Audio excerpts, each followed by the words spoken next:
नमस्कार दोस्तों। आज हम आपके सामने एक विवादास्पद पुस्तक की कुछ बातें लेकर उपस्थित हुए हैं।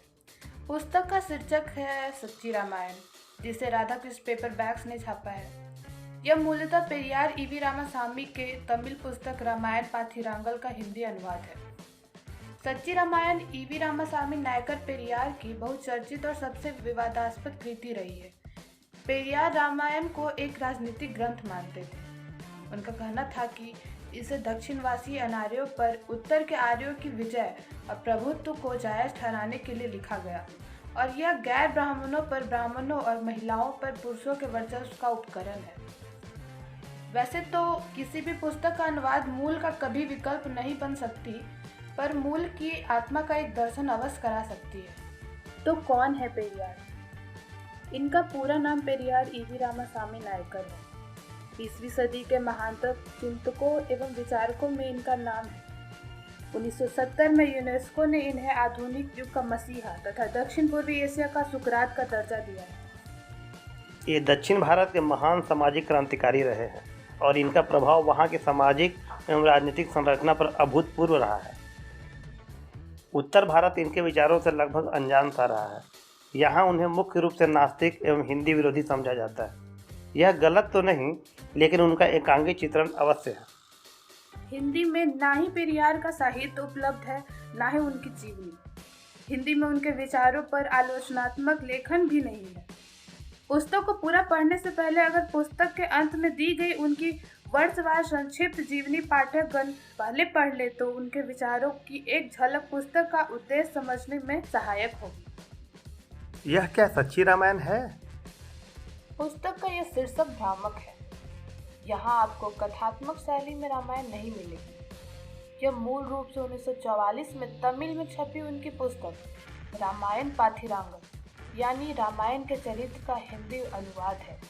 यहाँ पर लेखक ने रामायण के मुख्य पात्रों के चरित्रों का वर्णन किया है। पुस्तक पर प्रतिबंध का किस्सा कुछ इस प्रकार है।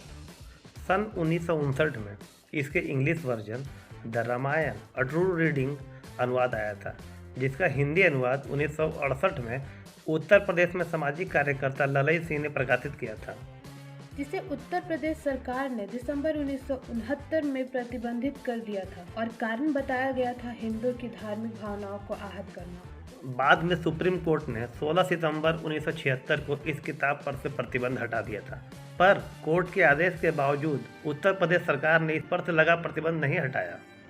बाद में 1995 में काशीराम सरकार ने इस पर से प्रतिबंध हटाया था। यह किताब बिक्री के लिए कभी उपलब्ध ही नहीं थी। ऐसा 7 नवंबर 2007 को द इंडियन एक्सप्रेस में प्रकाशित रिपोर्ट में बताया गया था। अक्टूबर 2007 में जब इस बुक का पुरजोर विरोध किया जा रहा था, तब भी राजनीतिक दलों के पास इस किताब को जलाने के लिए भी यह किताब उपलब्ध नहीं थी। तब इसके आपत्तिजनक अंशों के फोटोकॉपी को ही जलाया गया था। इस किताब को लिखने के पीछे लेखक का उद्देश्य क्या है? इस किताब को लिखने से पहले एवं बाद तक लेखक स्वतंत्रता संग्राम में सक्रिय भूमिका निभा रहे थे।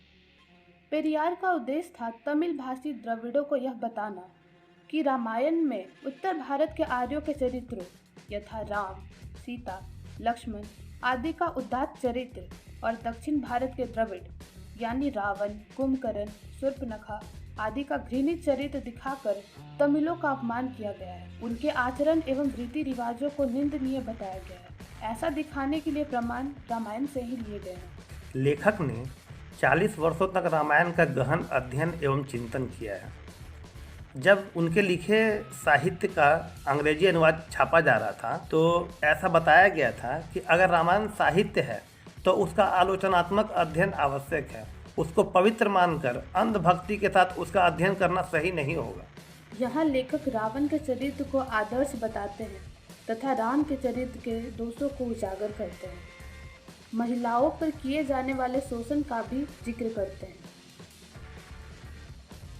क्या इस किताब में लिखी सारी बातें सत्य हैं? जब से यह किताब लिखी गई है तब से कुछ लोग इसे सत्य मानते हैं, तो कुछ ऐसे लोग भी हैं जो इसकी गंभीर आलोचना करते नहीं थकते। अगर पुस्तक में स्थापित मान्यताएं सत्य से परे हैं तो इसको हिंदू धर्म ग्रंथों से यथेष्ट प्रमाण देकर ध्वस्त कर दिया जाना चाहिए। पर इसके लिए भी तो पहले इसे पढ़ना ही होगा।